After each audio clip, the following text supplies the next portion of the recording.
Police বাধা দিয়ে মঞ্চ থেকে যাওয়ার সাহস ছিল? আপনারা তো শুধুমাত্র ভিডিওতে দেখছেন, কিন্তু পিছনের ঘটনা তো দেখেন নাই।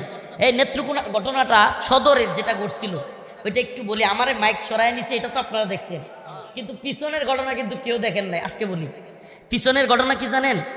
ওই পুলিশরা এক পর্যায়ে বেরোইতে পারে না, পাবলিক এমন খেপা খেপছে মাইক নেওয়ার পরে বেরোইতে পারে না। শেষে তারাই আমারে মাইক দিছে, হুজুর একটু বুঝান।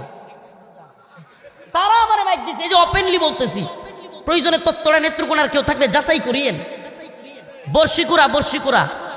এক পর্যায়ে আমারে ওই ওসি মাইক দিছে, হুজুর আপনি একটু বুঝাই দেন। পরে আমি সবারই কইছি সাবধান, কেউ হাত তুলবেন না, কেউ চড়াও হবেন না।